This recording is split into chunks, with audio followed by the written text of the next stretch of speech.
nouvelle vidéo.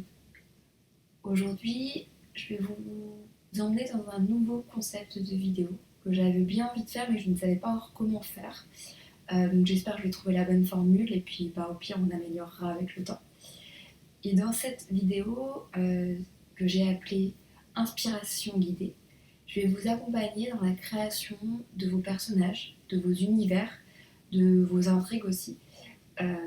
Et tout ça en fait en vous posant des questions et en vous amenant à laisser votre esprit y répondre de façon finalement à construire votre histoire. Donc pour cette première vidéo d'inspiration guidée, j'avais envie de vous emmener avec moi sur les personnages. Pas forcément sur comment créer un personnage, mais bien sur la création de nouveaux personnages qui pourront peupler vos histoires. Grâce à cette vidéo, on va créer 3 personnages ensemble.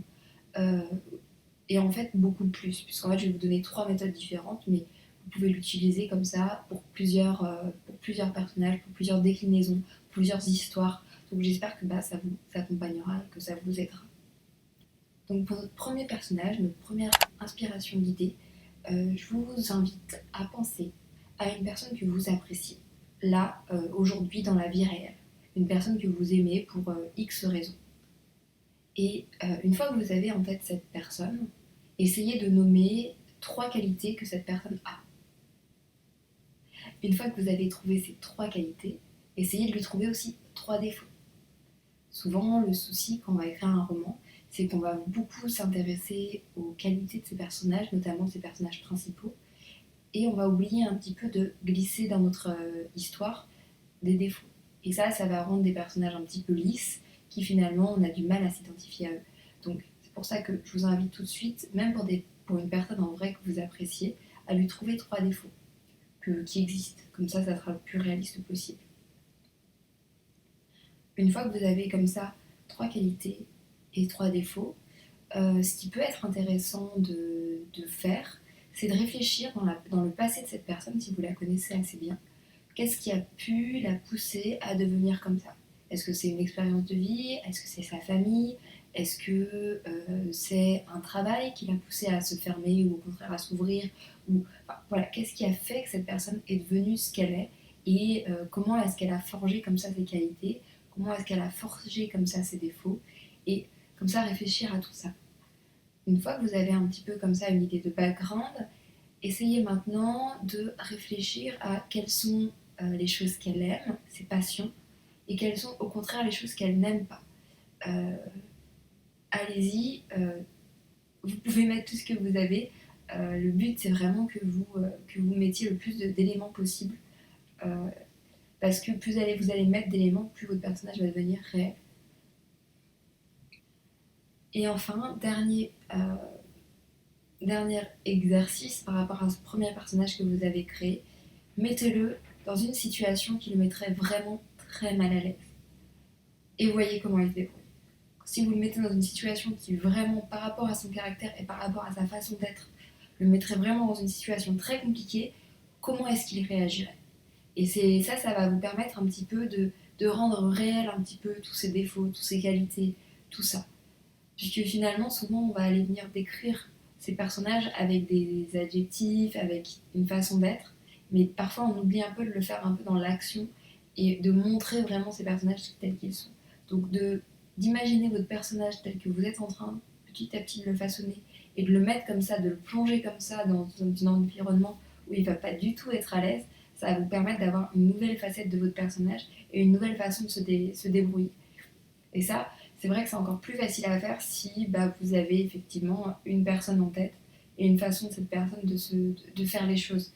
C'est vraiment comme ça que vous allez créer des personnages le plus réalistes possible. C'est en vous basant quand même beaucoup sur la réalité. Donc là, bien sûr, vous le faites pour une personne qui existe, mais vous pouvez tout à fait venir twister un petit peu les choses pour avoir petit à petit un personnage qui va ne plus être réel et qui va devenir un vrai personnage en tant que tel et qui ne sera pas reconnaissable.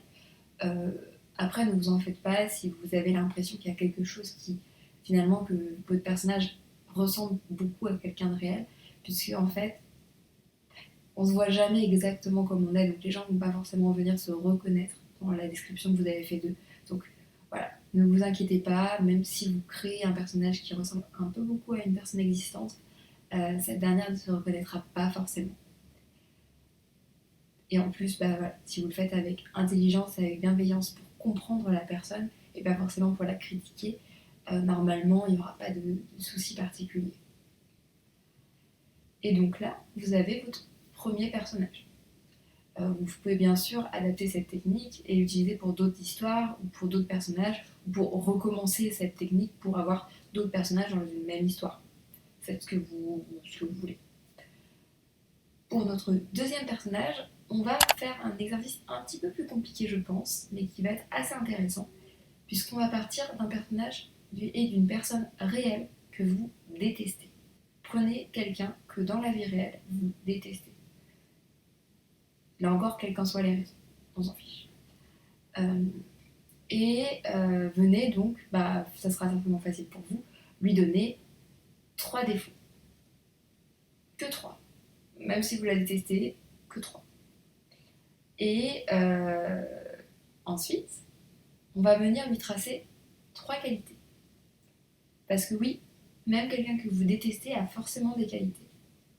Des choses qu'elle sait faire, des choses qu'elle maîtrise, des choses qui la rendent une bonne personne pour d'autres personnes. Et certainement vous l'aimez pas, mais il y a peut-être d'autres personnes qui l'adorent. Donc, mettez comme ça les raisons, les qualités que cette personne a.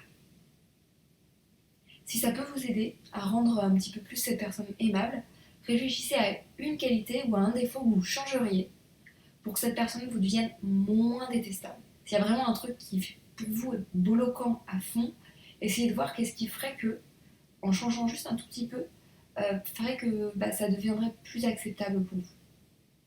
Pareil, pour cette personne, je vais vous demander la même chose que pour la personne précédente. Venez réfléchir aux choses qui ont fait que cette personne est devenue comme ça.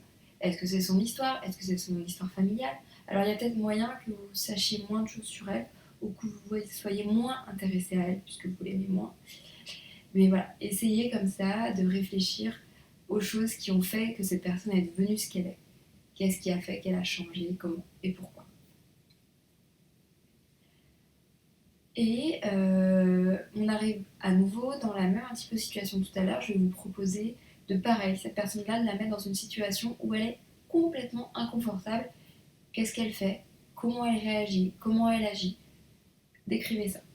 Réfléchissez à ça. Qu'est-ce qui se passe? Voilà, normalement vous devez avoir quelques idées. Et je vais finir l'exercice avec quelque chose qui va être encore plus compliqué, mais qui je pense est là encore très intéressant. C'est d'imaginer que cette personne que vous détestez, et vous en faites votre personnage principal de roman. Comment ça se passe? Et c'est assez intéressant, je vous disais tout à l'heure que le défaut souvent quand on crée un personnage, c'est qu'on n'en voit souvent que les qualités. Et c'est vrai que ça peut être intéressant de prendre un personnage que, au premier abord, vous appréciez moins, pour finalement en faire votre héros.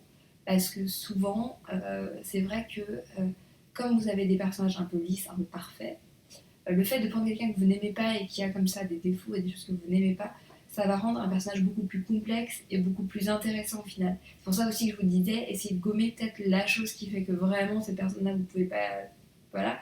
Parce que s'il y a vraiment un trait de caractère qui vous sort par les yeux, vous aurez du mal à vraiment apprécier ce personnage. Donc, soit vous réfléchissez à un moyen de l'estomper au travers du temps, parce que c'est possible aussi que cette personne se rende compte de cette limite-là, soit c'est vous qui avez vous-même un problème avec ce trait de caractère-là.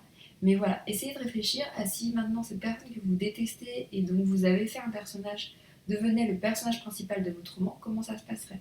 Qu'est-ce que vous pourriez en faire? Et honnêtement, je pense que ça va vous donner des idées. Donc, troisième personnage qu'on va créer désormais. Et ce personnage-là, on va le faire à partir d'un personnage de fiction. Prenez un personnage que vous aimez ou que vous n'aimez pas. Et pareil que pour les deux autres personnages que vous venez de créer, donnez-lui ses qualités, donnez-lui ses défauts. Réfléchissez au moment où il a été transformé, qu'est-ce qui a fait qu'il a changé, qu'est-ce qui a fait qu'il est devenu ce qu'il est devenu. Et demandez-vous ensuite comment il agit quand il se retrouve comme ça dans une situation où il est inconfortable Et ça va vous permettre effectivement de créer peut-être un autre personnage. Alors le but, c'est pas de refaire exactement le même personnage que vous avez apprécié dans une fiction, mais votre réinterprétation de ce personnage-là, ce que vous avez compris du personnage, ça va être intéressant et vous allez pouvoir en faire un personnage dans votre propre histoire.